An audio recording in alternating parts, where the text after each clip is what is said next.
Coach Lou just said they were robbed, that charge was overturned. And what's your take? Were you surprised that happened? And also the way regulation ended with JR dribbling back toward half court. How? I can't control that. Oh, well, I could have boxed JR out. I got to do a better job. So I'm glad we was able to get the win with that happening. But the block charge thing, last year in the regular season, same play happened to me. It was a block. They called a block, and they went and reviewed it and changed it to a charge. So I knew once it was 30 seconds to go that they can review that situation. There's a couple like goaltending and block charge a couple years ago. They put those rules in that you can review them just like you can review out of bounds calls. So I knew that. I knew he was late on the drive.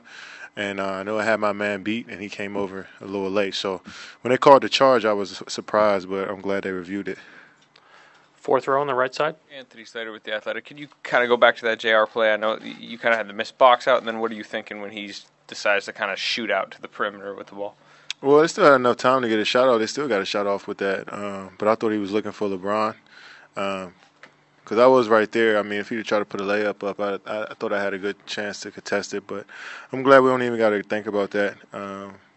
They did a good job tonight coming in and hitting us in the mouth. They out-rebounding us. I think that's always the way to get us, on the offensive rebound. So they had 18 of them. We can't get that up if we want to win. Kevin, over here on your right, Ryan Gorsey, San Francisco Examiner. What did you think of JaVale McGee's defense on LeBron there in the third quarter, the third quarter, given how you guys struggled early on against him?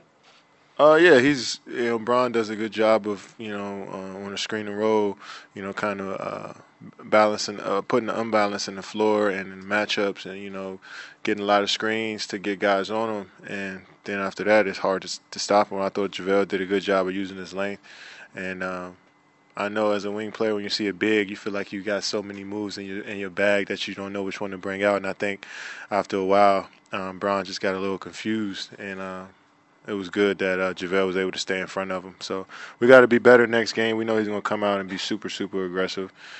He made shots tonight, and they rebounded well. So we got to try to control that. And Mark over here on 2. Kevin, Mark Schwartz, ESPN. You've played in the league a long time. You've seen other players probably lose track of time. But, from a player's standpoint, how does that happen in a moment of that consequence that you don't know whether you're ahead or you're tied in a game? I mean, anything can happen on the basketball court, and we all done stuff like that on the basketball court. So,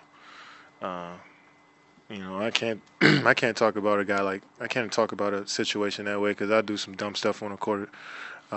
So I can't really talk about that. But glad we got a W. I don't know what was going through JR's head, but he made a great rebound and gave him opportunity to win a basketball game. Monty on the right side. Monty Poole, NBC Sports Bay Area. Kevin, did you get a look at what happened with Sean and Steph down there with Tristan and all that going on? Did you get a look at that at all? I didn't get a good look at it, but obviously I was right in the middle of the other scuffle. But that's what happens when you play in the finals. I don't think it's anything that we should be concerned about. I think it's something we can easily move past. I know Coach Kerr is a big proponent of not letting the shot clock run out. He says, hey, you shoot before it's out. And some guys don't like that. Where do you stand on that? Well, that's our thing. Yeah. That's our thing. And there's no disrespect to any other team. That's just what we do. And we don't want to take the turnover. We take the shot. So we've been doing that all year since I've been here too.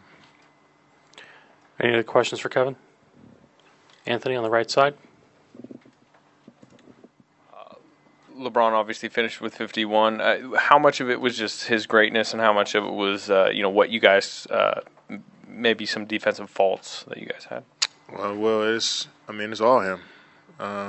It's tough to stop him, and especially he getting a lot of screens, he getting Steph on him a lot, and obviously that's what the mismatch is, and getting the bigs on him. So we got to do a better job of helping him out, and then in transition. You just got to be aware on his catches because he want to catch and go to the rim. But, that's what he does. I mean, he's been in the league for so long doing the same thing. So, we just got to try to make it tougher on him. But, he got the ball in his hands all game. He's playing, without the overtime, played 42 minutes. So it's like in regulation. So it's like you got the ball and you got to, orchestrate the offense. So you just got to be, patient and not get discouraged when you make shots and just keep playing hard. Middle right. Michael Pina, Vice Sports. Kevin, you went 1 for 7 from the 3-point line tonight. How much of that was just missing shots you normally make, and how much of that was the Cavaliers' defense? If I get a 3-pointer up, it's just because I want to. Well, actually, one of them, Kevin Love, did play great defense over in the wing, rushed the shot. But glad I made up for it at the free throw line.